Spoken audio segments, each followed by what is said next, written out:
Au quotidien cette semaine sur LMTV avec le Printemps des rillettes en Sarthe du 18 au 26 mars.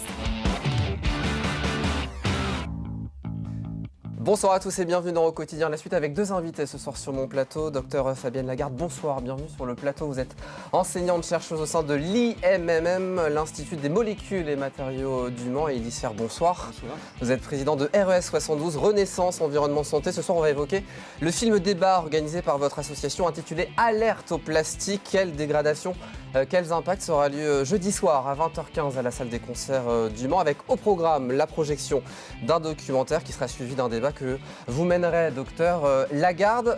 Petit rappel pour commencer, Élie, de ce qu'est RES 72, Renaissance Environnement Santé, une association dont l'objectif est d'ouvrir le débat régulièrement autour des questions sociétales et plus exactement en termes de santé et environnement. C'est des problématiques qui intéressent les Sartois ?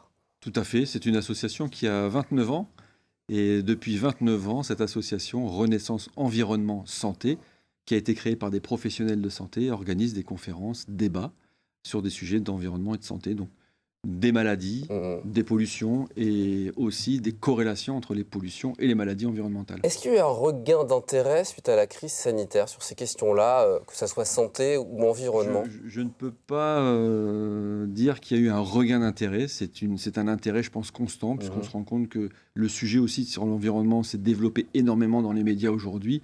C'est un sujet d'actualité qui est récurrent, qu'on retrouve régulièrement aussi sur les plateformes, les réseaux.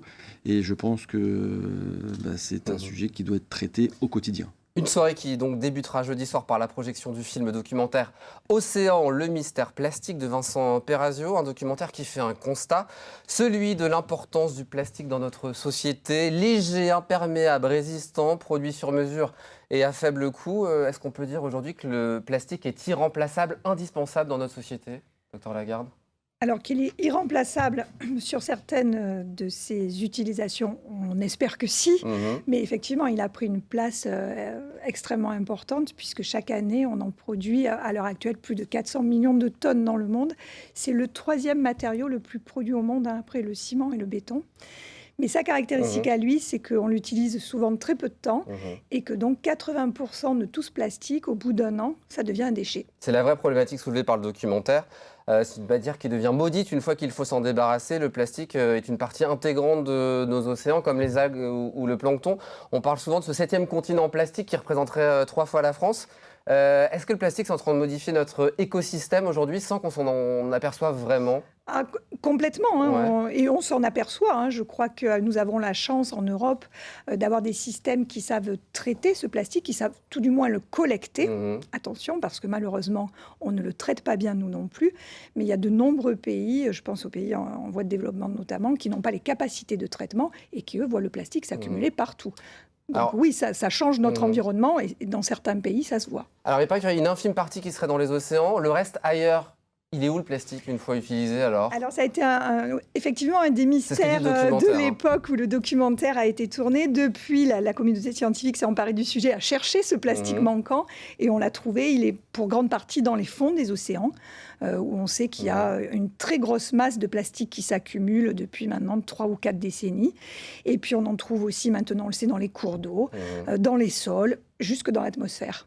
Alors comment réduire la consommation mondiale de plastique ? C'est la question qui est au cœur de négociations internationales depuis décembre dernier. Car si rien n'est fait, la consommation mondiale va doubler d'ici à 2050. 3 mesures phares se dégagent et font l'objet de discussions. D'abord, l'interdiction des plastiques à usage unique, ça on a pu le constater. Deuxièmement, l'élargissement du principe de pollueur-payeur pour encourager le développement des filières de recyclage. Et puis une taxe sur la résine, je rappelle la résine qui permet de fabriquer le plastique.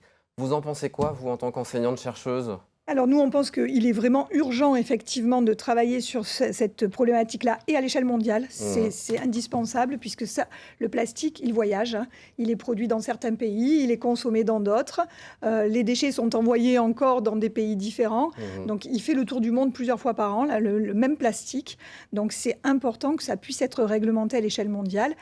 Maintenant, vous dire qu'on croit sincèrement que ce premier accord permettra drastiquement, malheureusement, on voit bien qu'il y a des enjeux d'emploi derrière, de filières économiques, des lobbies extrêmement puissants qui luttent contre les interdictions. Or, c'est la réduction la première des solutions. On a quand même l'impression qu'il y a un problème de prise de conscience collective, que ce soit nous, citoyens, ou aussi les dirigeants, sur ces questions du plastique aujourd'hui. C'est le but de l'association, de donner de l'information aux citoyens, parce qu'il faut le rappeler que c'est une association qui s'adresse au grand public, qui n'est pas réservée aux scientifiques comme vous. C'est vous qui venez vers nous, qui avez la scène et qui viennent nous informer, nous prévenir des dangers qui sont autour de ces pollutions.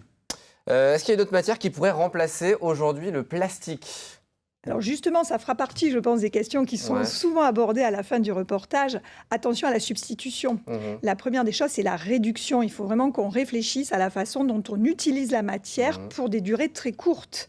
Et il faut peut-être revenir à d'autres façons de consommer qui nécessitent moins de matière. Parce que, quelle que soit la matière par laquelle on va la remplacer, produire de telles quantités de déchets, ça sera de toute façon toujours difficile à éliminer. Il y a des matières qui ont des meilleures propriétés, qui ont une durée de vie plus courte, qui sont peut-être aussi meilleures pour l'environnement. Je dis ça avec mes mots, mais... Alors, effectivement, des matières qui n'ont pas les propriétés des plastiques, on en a déjà, c'est le papier, le carton. Mais ce qu'on aime dans le plastique, c'est justement ses propriétés extraordinaires, le fait qu'il est complètement imperméable. Mais voilà, le pendant, c'est sa durée de vie dans l'environnement. Et je vous dis, 400 millions de tonnes, je vous assure que même produire 400 millions de tonnes de papier, de carton, le recycler, c'est de toute façon aussi des coûts énormes. Bon, en tout cas, c'est un vrai débat. Ça aura lieu donc jeudi soir, 20h15. On rappelle les informations pratiques, Monsieur le Président. Jeudi soir, à la salle des concerts de la médiathèque. 20h15, le début de la projection du film.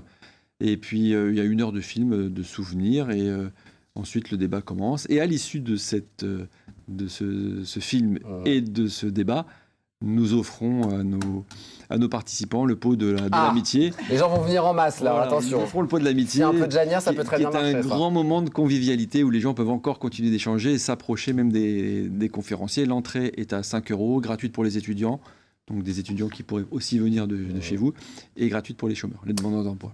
RES72.fr pour toutes les informations. Donc, film débat avec le docteur Fabienne Lagarde. Vous répondrez à toutes les questions. Vous tenterez en tout cas. On essaiera. Elles sont nombreuses en tout cas. C'est un vrai sujet de société aujourd'hui. C'est un sujet qui intéresse les gens, effectivement, et qui pose des questions. Merci beaucoup en tout cas d'être venus sur le plateau tous les deux. Un petit point sur ce qui vous attend dans le reste de la semaine. Samedi à 19h, Artisamag avec le Zoom sur le métier de primeur. Cette émission évidemment qui met en valeur l'artisanat dans notre département est présentée par... Vous le voyez, la présidente Fabienne Malher-Boulanger, présidente de la Chambre de métier et de l'artisanat. Ça sera samedi à 19h. Et puis, samedi à 19h45, autre programme économique, Secret d'entrepreneur. Chaque mois, Patrice Mettet donne la parole à un chef d'entreprise sartois dans le cadre d'un entretien intimiste en face à face. Ce mois-ci, rencontre avec Romuald Sella, qui est gérant du magasin Orchestra. C'est à la chapelle Saint-Aubin. Avant de se quitter, on va jouer. Ce soir, vous allez pouvoir gagner vos places pour le concert de Gauvincer, qui sera chez nous au Mans le jeudi 23 mars prochain à 20h30 dans le cadre, vous le voyez en image, de Le Mans Pop Festival. Si vous voulez gagner vos 2 places, c'est quasiment plein. Il faut répondre